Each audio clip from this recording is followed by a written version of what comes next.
Assalamu alaikum, Edutor family. Welcome to live chat number 34. Today we want to talk about the condition of our cities and just open up a discussion really on what a history of capitalism has really done to megacities across the world. I live in Karachi. Everybody who's signing up here either lives in a big city or lives close to a big city or has experienced a big city, and we can see how the COVID pandemic has not made that city really a place of refuge for anybody who lives there permanently, or for migratory workers who come there, transitory people who come to earn a living. People have always come to cities because cities somehow, we've made them believe that cities will make your dreams come true, and there's an economic kickback that'll be helpful and you can send the money back, and rural economies are not good enough, etc., etc. But this is a great time to actually reconsider whether the urban design of the cities historically have really done them any justice, and the fact that they've grown to the extent that they've grown and they try and manage the kind of populations that they're meant to manage, they're falling apart. The cities are collapsing worldwide, and they're not managing anything between crime to poverty to sewage to garbage to solid waste management to the street dogs on the streets to the homeless to prices of real estate to the art and cultural end of society. Cities, as far as I'm concerned, have really failed us, and this would be a great time, while we're redefining everything else, to also redefine the cities and go back to the ancients, to our sources, and find out how did those cities of Egypt, of Mesopotamia, of Mohenjo-daro, the Indus Valley Civilization, how did they manage? Was it an issue of scale? Was it an issue of governance? What was it that the ancients did that maybe we can learn from today as we reinvigorate our cities and redesign them, and actually maybe even completely disband any kind of urban design program that exists, and even redo those curriculums, redo those syllabi, redo the whole idea of urban design. So that's what we want to talk about today, and I'm sure Jean will be able to shed some light on it. I'm going to bring on board. Hi Ali, great to see you. Great to see familiar faces. Farrokh. So really, our cities have been a real problem for us, and Karachi is definitely suffering. So are any of the other megacities of the world, Rio, Hong Kong, etc.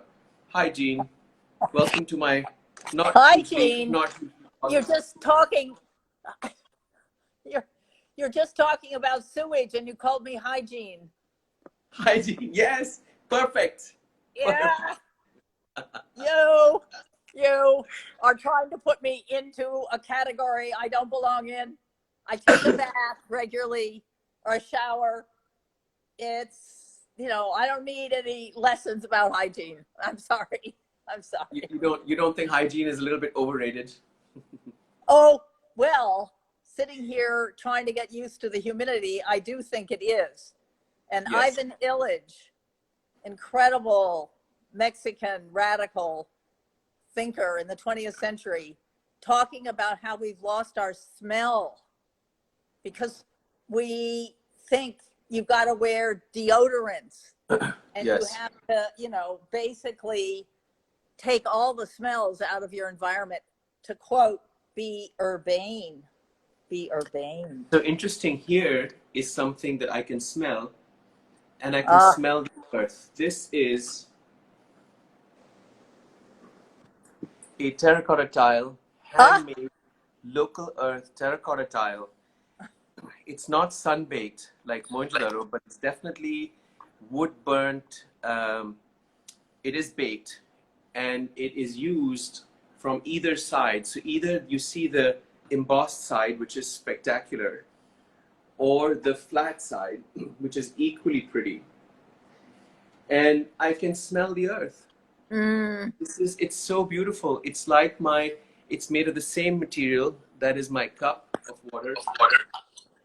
And I can smell the earth, taste the earth. There you go.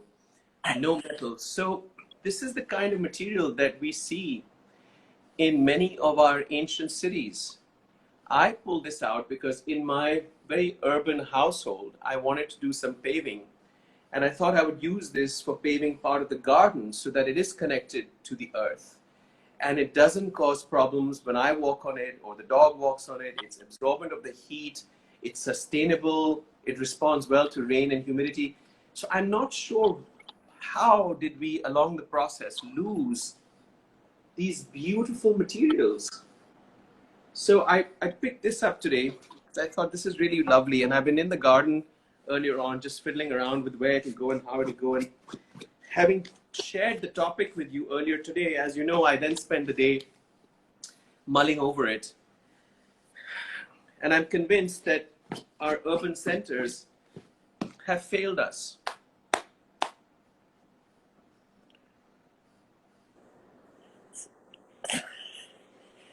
Is taking a drink a signal that I should respond? Yes. Well, you don't know what you just stepped into. Gosh. Because you're not the only one that's been ruminating, chewing on urbanity. And you actually are calling this chat ancient urbanity. Yes, ma'am. Yes, ma'am. Oh my God. First I'm Hygiene, and now I'm a madam or a ma'am. Which? Ma'am. Which? Okay. All right. So, of course, you know what I did. I wondered about roots of sound. And urbanity is a word, a modern word. It's not what cities used in the past. Neither is the word city.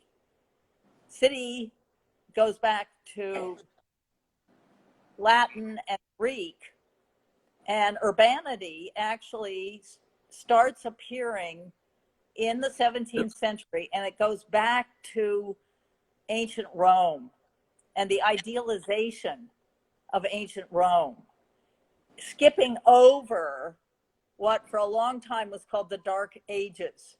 So in other words, it's part of the birth of what we call the Enlightenment and the idea of progress. And urbanity actually means, it's a French word, the origin, and it means sophistication. What? Breeding. Are you of good breeding? Am I? We can't be urbane or practice urbanity unless we have good breeding and polish and refinement and dignity, courtesy. So what you see clearly is this break with what we call the Dark Ages, the Middle Ages, and a return to Rome, ancient Rome, that idealizes them in a way that led to the idea of a certain class of people, the Enlightenment philosophers in Europe, defining what the rest of us are. And out of it comes, as you and I have talked about, and we talked about in this chat earlier, well, we just will educate the rest of the people, like the colonial education, up to the end of grade school, so they can do what we want. But urbanity belongs to a certain group of people. It idealizes reason and completely obliterates tradition. So I just want to tell you quickly why the Dark Ages are called the Dark Ages, because this is fairly recent research. There's a scientific argument now circulating on the internet, and I may have sent it to you, that 536 AD was the worst year ever because of fog spread over Europe, the Middle East, parts of Asia, and it kept those areas in darkness for 2 years, 24 hours a day. And it was the coldest decade in 2,000 years. And what seems to have happened was in Iceland, there was a volcano that exploded.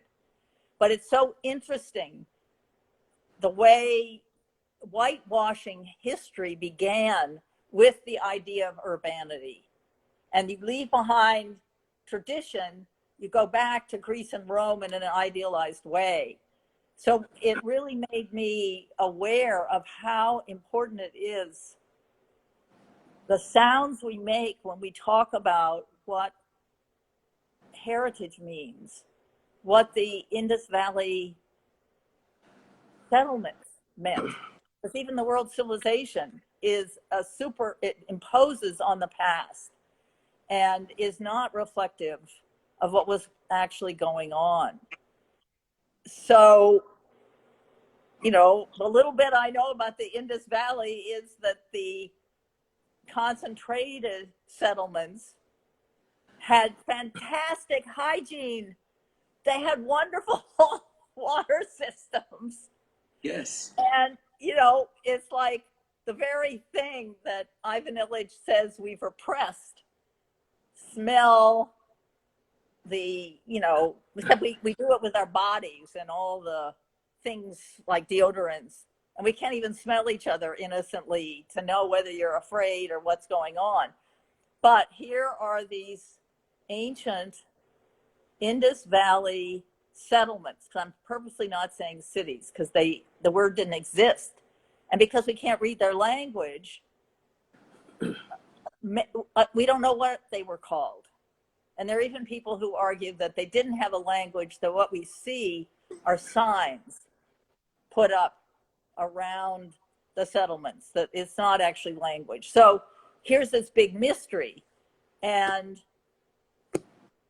urbanity is just not, if we use that word to look at them, I think we will miss what they actually were and what they contributed and what would answer some of the things that you ask in the beginning of the chat, because the breakdown of collective living together, not urbanity, but the breakdown we see in cities all over. New York City, more people have been shot in the last few months than previously in the year before. So, and what you've talked about in Karachi, there was just a facade, a very porous facade, I think, that made us not really realize what was actually going on in these huge places with so many people crowded together.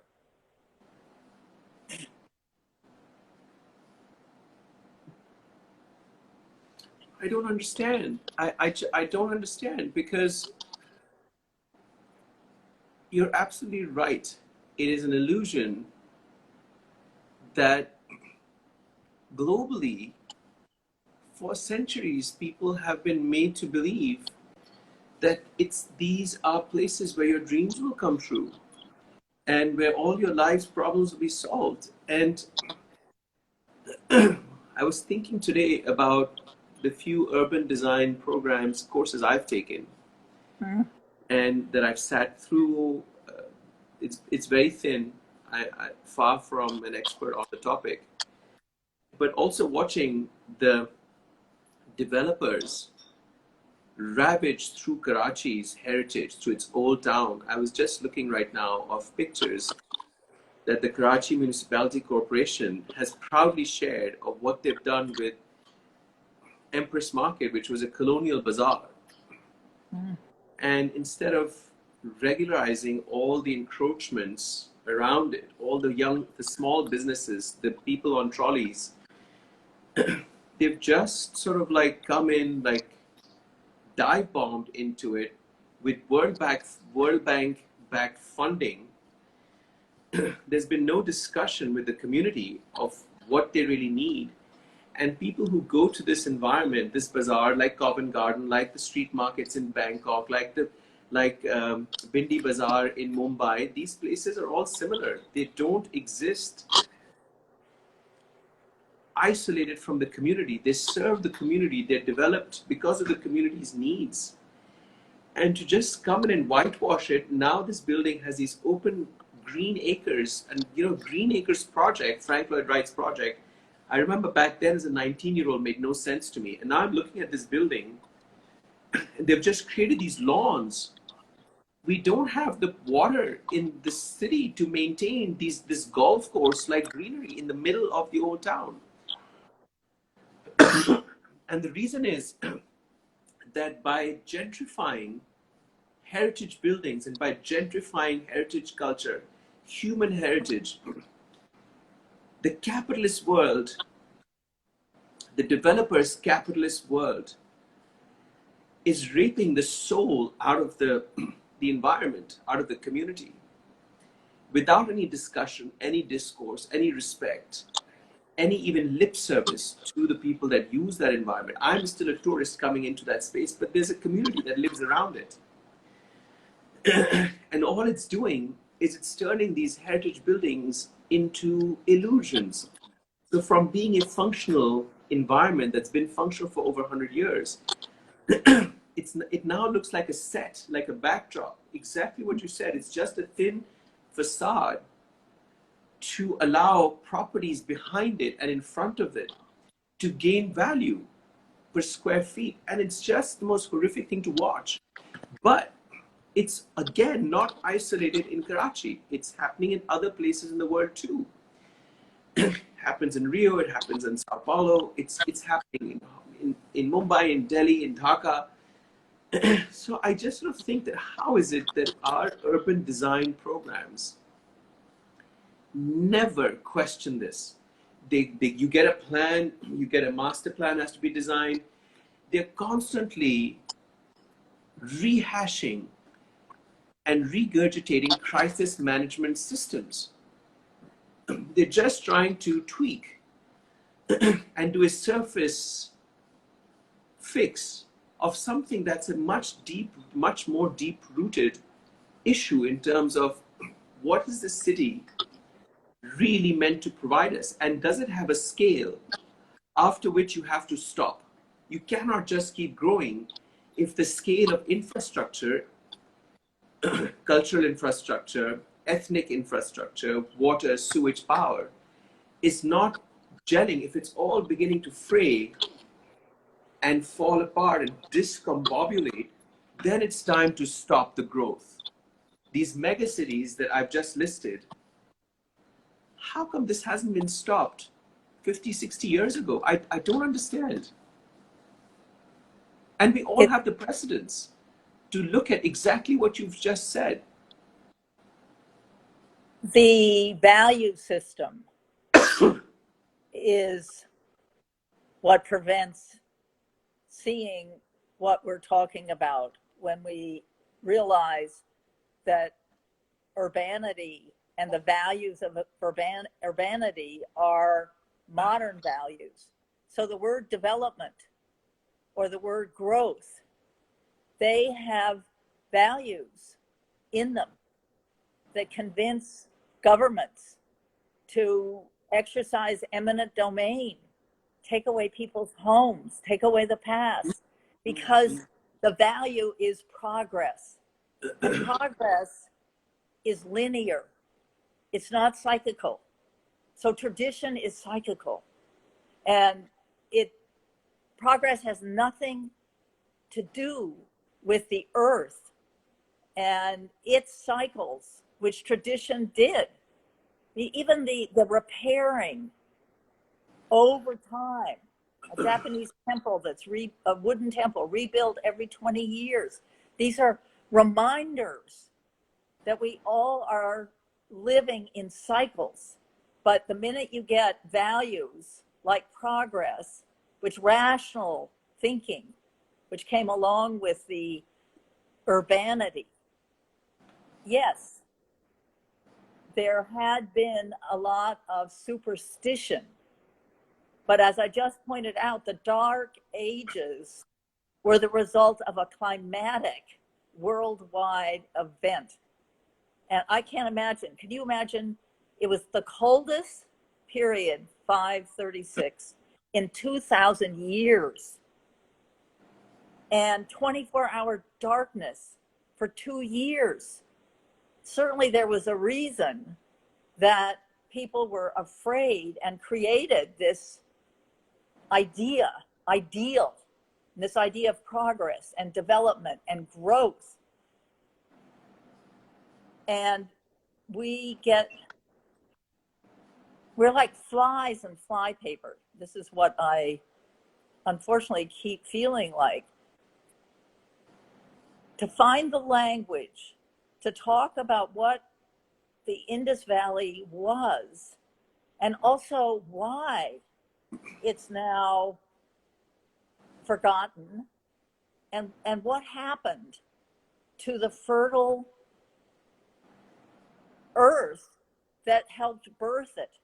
Like when you went to the necropolis and you mentioned that when it was built, it was a green context. Yes. So it seems to me that one of the things that we need, or that I certainly enjoy thinking about, is, well, what did happen? What happened? Like with the Anasazi in the Americas. Yeah. And there are actually Mesopotamia, ancient Mesopotamia and the Indus Valley. Indus Valley was huge, much bigger, the settlements. They were about the same time, but we know about the Mesopotamian Valley. We know what happened. We have the poem of Gilgamesh. We have archaeologists who have discovered that the things that Gilgamesh talked about 6,000 years ago, using Geiger counters, they found the outlines of gardens and the city. So in the Indus Valley, something happened that we can learn from, to answer your question. What happened? And there is a very, I think, perceptive understanding of the importance of soil for cities to thrive. So something happened to the soil.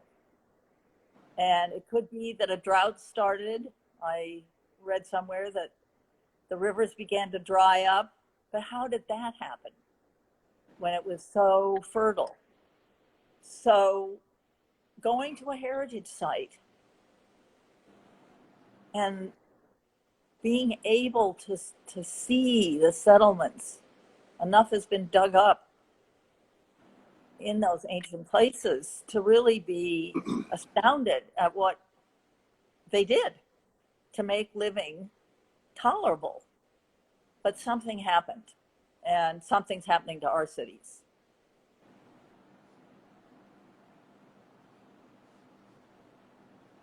Today I read on Twitter that a new Indus Valley city has been discovered, and the dig has unearthed a pre-Harappan city not far from Mohenjo-daro, in fact, in that same area. I'm not surprised, because along the river Indus, dotted on both sides, all the way down to Sindh, they claimed that there was 100 cities, 100 settlements, as you're rightly saying. Some of them were larger, some of them were smaller. You know, Mohenjo-daro was the largest of them all. I just think it's astounding that there is so much to be revealed. I mean, these archaeological digs of all of these settlements, whether it's Mesopotamia or it's Egypt or it's the Indus Valley Civilization in Pakistan or others in the region. There are others in India, there's China. These are almost like living mummies of things that we can unwrap and study. But in none of my architectural, urban design studies that I've seen, or juries or crits that I've sat through, is there ever a reference to an ancient precedent of this nature that asks what happened to the water, what happened to these people, what happened to these settlements? And even if we were to start with what happened to them at the end, there is no discussion of what was happening during the time they were alive. I mean, we have incredible pottery that's been found, and games and chess and jewelry and other sorts of construction tools have all been found. I think it's strange that that's not enough information, and we're still dependent on, well, until we find a language that's decipherable, we're not going to be able to figure this out. I don't know if that's laziness or if it's just a way for the capitalist world of progress, linear progress, to not allow the rug to be pulled out from underneath it, knowing full well that there are better options. So in my mind, why can progress not be inclusive? Why can we not make the developer make all of this inclusive so that the end result is sustainable, it's longer, it allows for these various inclusive aberrations of culture, of humanity? How is it that these traditions have just been, like you said, whitewashed and pushed aside? It makes no sense to me. And today, the pandemic is showing us that these cities are useless. People are having to leave because that city, which once provided them with this elusive dream, is falling apart. The whole system is collapsing. And cities are emptying. People in large Indian cities have left by the millions. And they've suffered. It's been like the migration and partition when people moved from India to Pakistan. There was so many lives lost in that movement. Now they're moving out of cities because the cities are only making their lives worse. They're in fact killing them. So why is this not being studied and discussed at the failure of modern urbanism? I'm, as you know, very doubtful about the whole concept of modern architecture. I was looking at somebody's work today. I thought, my God, this is so generic. It's just boxes, boxes, boxes. When are we going to stop doing these inflated chicken coops? This is not World War II. It's not post-World War. Why are we doing these factory-like, mass-produced, soulless buildings across the world? Pakistan, of course.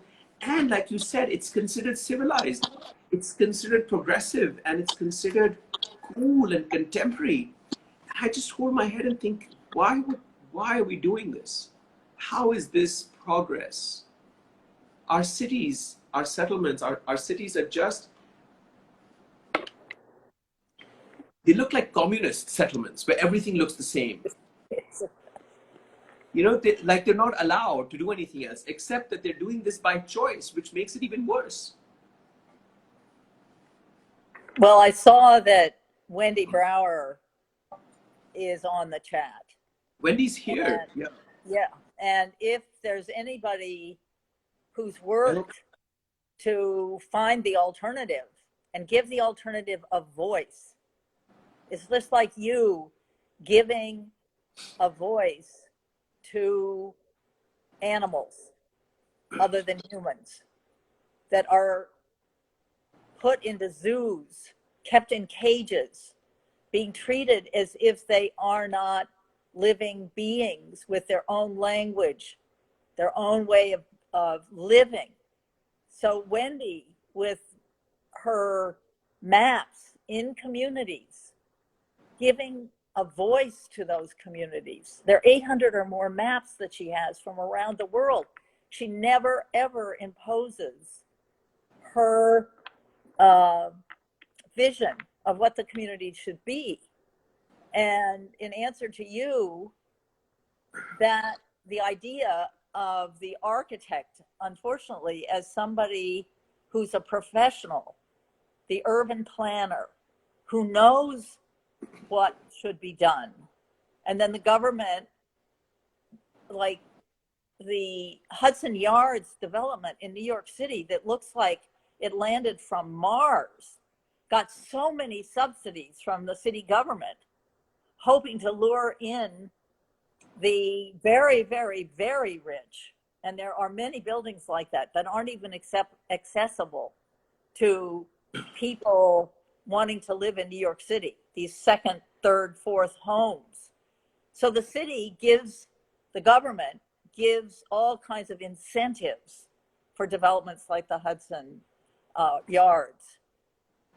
And now, of course, they're not desirable. The city's left with a huge debt, and people who study the economics of how modern cities survive are predicting that the whole bottom will fall out of New York City sometime this summer, because we don't have, the city doesn't have the money to take on the debt that they incurred because they gave so many bonuses to the developers.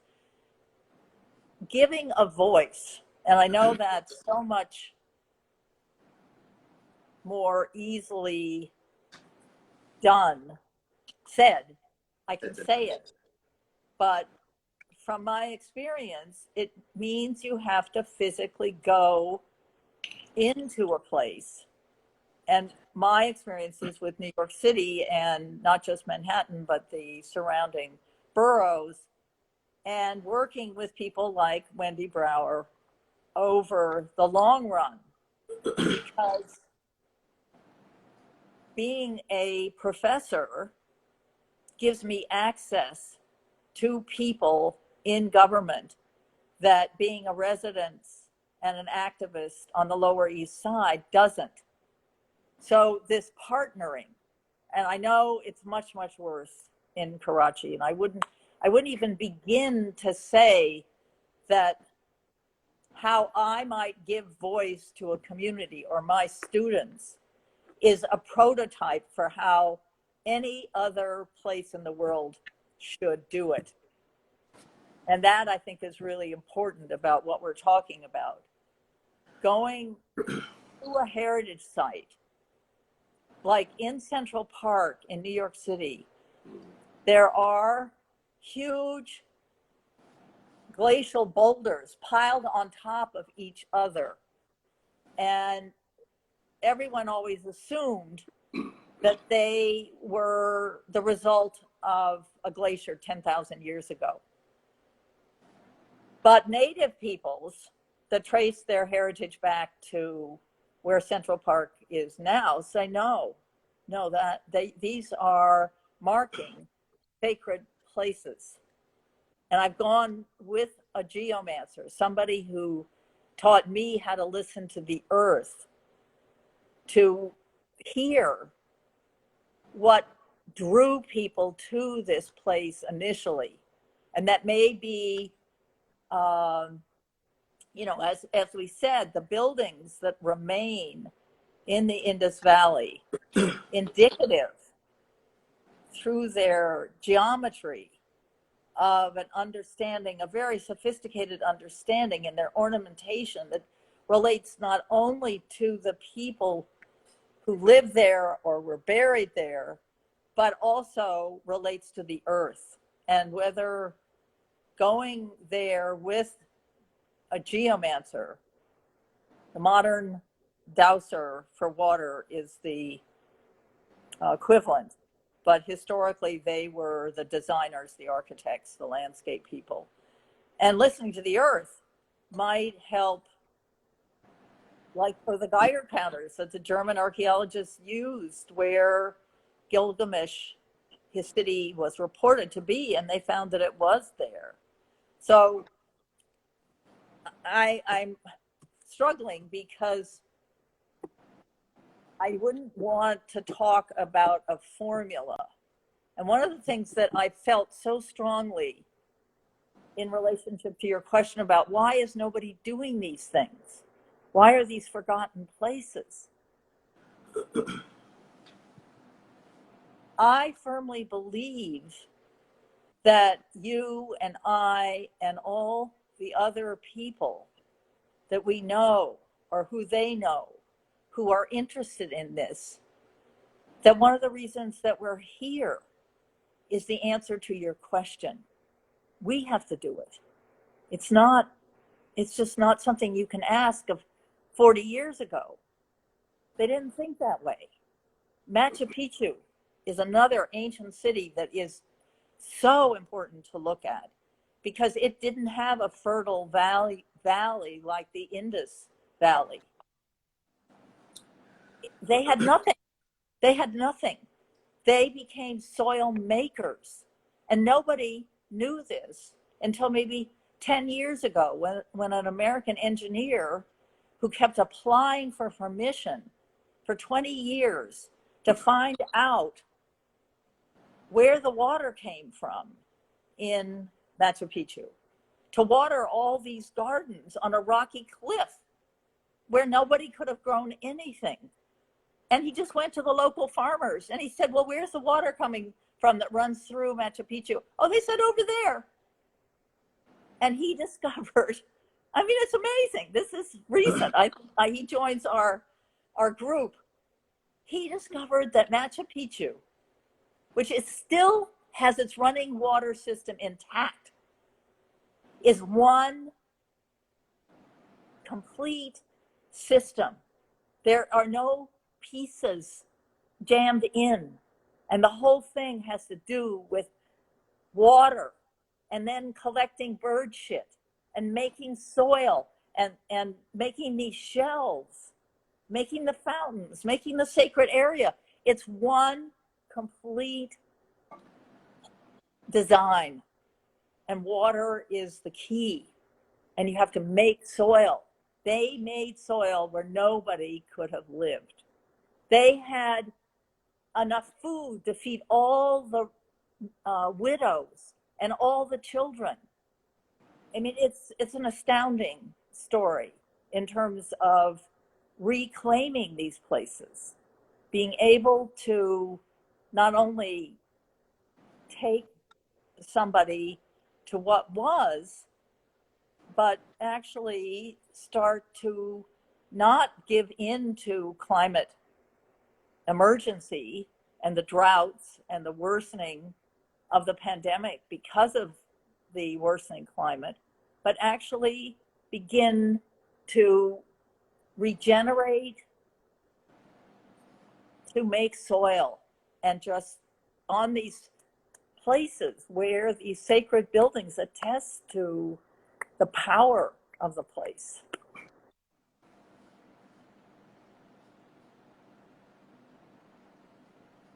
You can see I'm struggling with this conversation today because I'm really disturbed. I live in Karachi, and I think in the last year or so, I haven't lived here very much because I've been out on these tours. And now, thanks to the pandemic, I'm having to engage with a city that I'm realizing how dysfunctional it is. And Marvi, in her conversation, talks about a fractured city.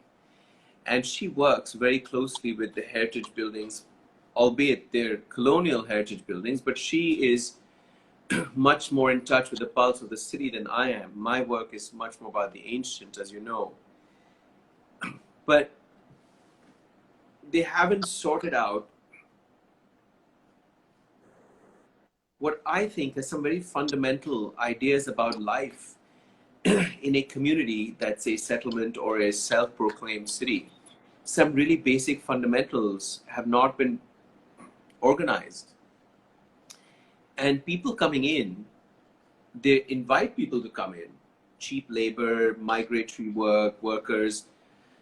None of them are given a manual on how the city works. Nobody is put through any kind of an orientation of this is how you manage sewage, this is how you manage solid waste disposal, this is how you control your water intake, this is what you do or not do or behave with your neighbors. And it's this crazy system that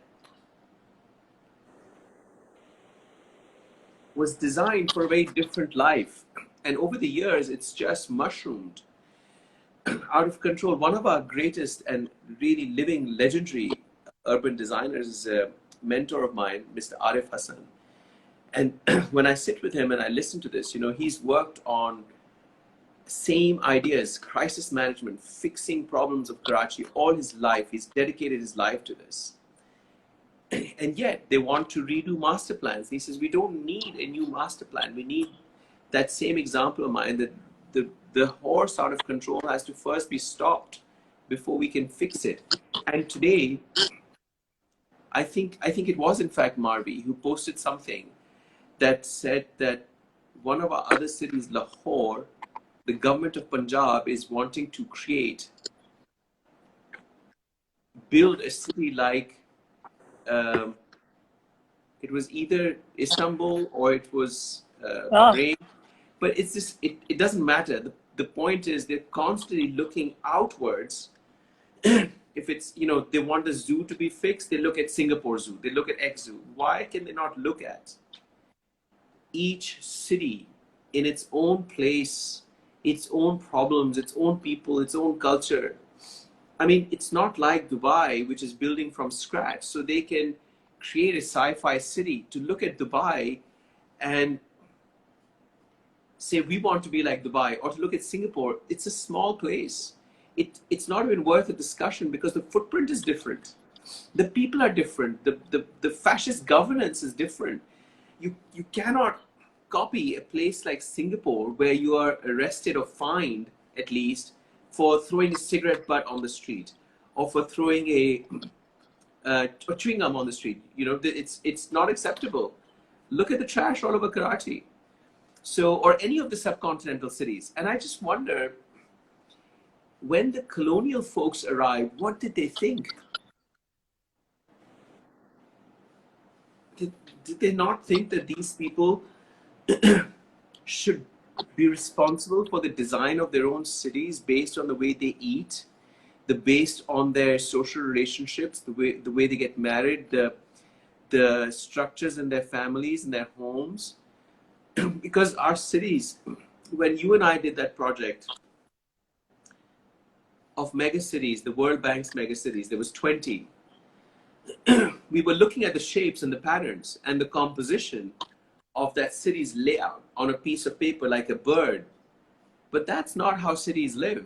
Of course, I didn't know back then. I'm thinking about this now. Back then, as a 22-year-old, I didn't know anything. But we were comparing those cities to each other, which I think doesn't make any sense.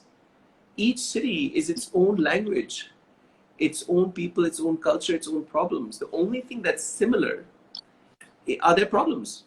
Sewage, crime, yes. the sewage, the crime, the overpopulation, the rape, the murder. And you just think that how is it you've all managed to get this wrong? All of them. So it's no longer even a first world or third world issue. They all have the same problems. And no one in the last century has turned around and said, stop expanding on cities. We need to rethink the modern city. I don't get why this question hasn't shown up. They just continue to build and build and build, whether it's Paris or it's Beijing or it's Hong Kong or it's Rio or it's New York or it's LA. The madness just continues. Nobody's stopping and saying, time out. Let's look at this again.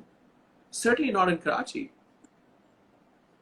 Well, time out in what you're referring to is getting the buy-in of the government and the class of developers, the capitalists. And they believe in a standardized solution, a standard market. You wear clothes that are imported. And I don't mean you personally, but fashion, huge resistance. And I know people working extremely hard against these corporate entities that are endangered by stopping and realizing that even though we share across the earth a common condition, the reality that urbanity is imposed on the people living in a place. And those places have grown beyond any imagining. That's why we studied those mega cities. You know, the sheer reality of it, just to get an idea of what was going on, and the prediction that these cities would become dominant, which they have started to be. Yes. In other words, I think I Yes. told you this idea that they're developing countries. My God, they are. China is, positioning itself easily to take the place of the United States. But it's this idea of growth and progress.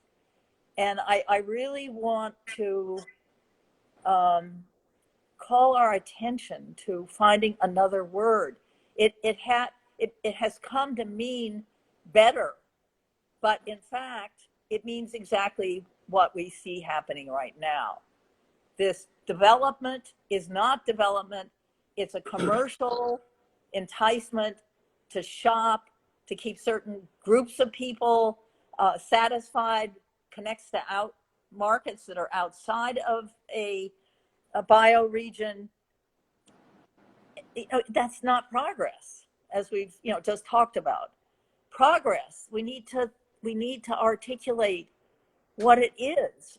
And I hate to contradict you. Right. Okay. I don't think fixing a solution is anything we should be trying to do. Any place on the earth is always changing. There is no solution. Solution is part of modern thinking. You do this, you solve the problem, like in Paris during the revolution. The areas where the revolutionaries were able to hide because the streets were not following a known pattern, they were wiped out by housemen. And the straight streets leading to the opera, where the upper class could engage the ballerinas in illicit affairs, that becomes the ideal. That's progress.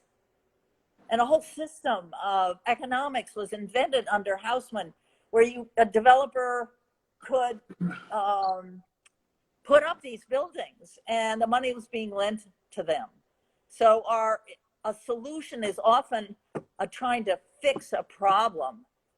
And I think what you and I are talking about is the problem is we do not have the language and that search. And I also want to say, I do not know Karachi. I am not saying that anybody, and Marby, I want to listen again to her talk. I want to know more about her work, because even the idea of fragments is something that we understand. It gives a sense that things are broken. But why? And what can we do? This is, oh God, it's just very upsetting to me. This is what we should be doing. What an opportunity. But cities are falling apart beyond repair, like Detroit. So this is what happened in Florence in the pandemic. The Detroit falling apart happened before the pandemic. We cannot blame the pandemic for what isn't working now. It was happening already. The pandemic, I think, is waking us up. Why are streets the domain of cars? Or you talked about the streets in Karachi. Garbage, sewers, water, collapsing, I think you said posts. I mean, the whole thing is standing on nothing that necessarily should be reclaimed as it is. And in Detroit, all these empty, quote, empty spaces are the earth. And that's where the new Detroit is rising up. And the people who live there are making it work. I mean, it's like a vision that is right for what's happened to Detroit, but not saying it should be any place else. And, you know, as you know, I am thinking of leaving my apartment, selling my apartment in the city. It's, you know, it's not like I had the veils, you know, the tears are making the veils before my eyes dissolve. What I have endured, because I love to walk the streets of New York. I used to, but so much of it is becoming the same. And the subway, just the conditions and the people worn down. I don't know whether I can endure it or whether what I'm here to contribute can be done there. So I don't want to be making you feel, because you've seen Karachi, that your understanding has to be done in any way that has yet happened in the past. I can't, you know, I don't want to use any words, but fix is fixing. It's a mechanical word. You know, we get under the sink and we fix the leak. But as I know, in this barn that's several hundred years old, the water finds its way in. And my son-in-law, who knows how to work with what is, you know, he's like, oh my God, what am I going to have to dig up to find that leak? So this is the opportunity. This is really the opportunity. Standing on a heritage site, standing in Karachi, where, you know, I don't want to say a city has passed its recoverability, because Florence got down in the 1300s to where there weren't enough people to collect the dead. And it recovered. And it's one of the glorious places. But I have no idea about its longevity, its relation to the soil. So what do I know? That's the place I want to begin with you. So in terms of, I have a few thoughts. Florence, I don't think recovered. I think that that's another illusion. I think Florence relabeled itself. I think it re-articulated itself as a museum. Entire Florence is not really, it has no reality to it. Like if you go to Florence now, it doesn't feel real. It doesn't feel like Rome or Athens. Rome and Athens, Rome less, Athens still feels real. Smog and dirt and noise. Athens feels real in that sense. Cairo feels real. Beirut feels real. Florence is plastic. It just feels like it's converted into a museum. I don't think it really ever recovered in the term that you're saying. And I think Karachi is not likely to become a museum because it's such an industrial, modern, in that sense, city. It's not pretty. Like it doesn't have the Renaissance history of Florence. But I think the recovery of any city that does recover is based on its human resilience. because a city is only alive or not alive or usable or functional if the human continues to live there and continues to forge through its issues. So if control of our cities came to people like Pasha and people, again, Shah Jahan said this, if it came to the academics and it was taken away from the politicians and taken away from the developers, the role of the academic, the earth scientist, the landscape architect, I mean, I wonder what Frederick Law Olmsted would think if I brought him to Karachi today and say, what do you think we should do? Our green areas are not enough, but it's not about the green areas. It's about the mindset. You said it. It's not about fixing it. I agree. That was a very poor choice of words. And maybe Marvi's fractured city is not quite right, but we look at what the Japanese do with their pottery, the kintsugi, where it breaks, they fill it with gold and they celebrate those fractures. But having experienced Tokyo and London and New York and Karachi, of course, and in smaller elements, Cairo, Beirut, Los Angeles,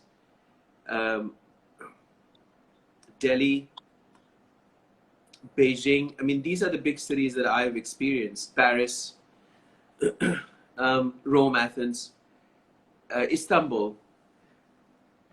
I think they're all at different levels of that same precipice. They're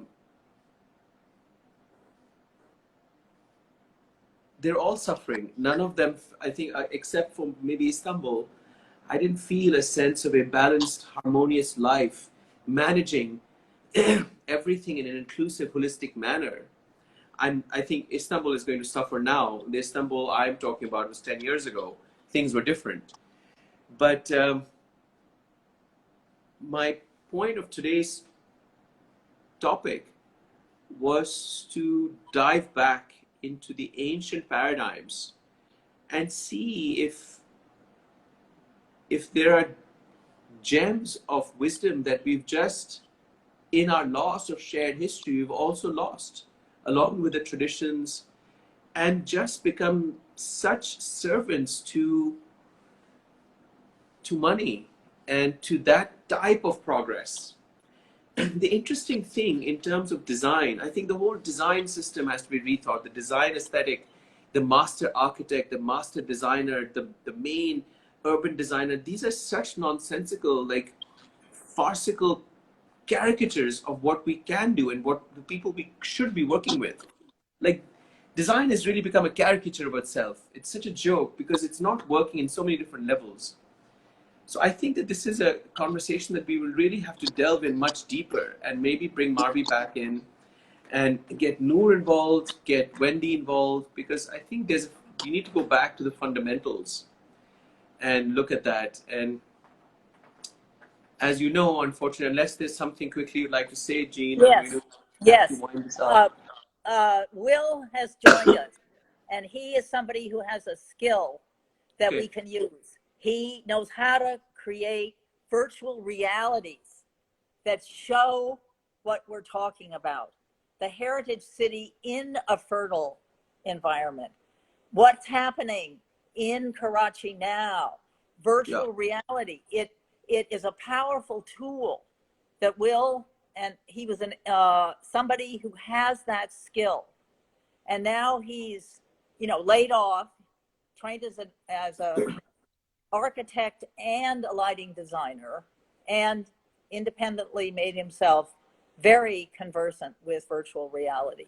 Being able to show people what can emerge based on the things that we're talking about now, or what was in the past, I think is the way in which it goes beyond.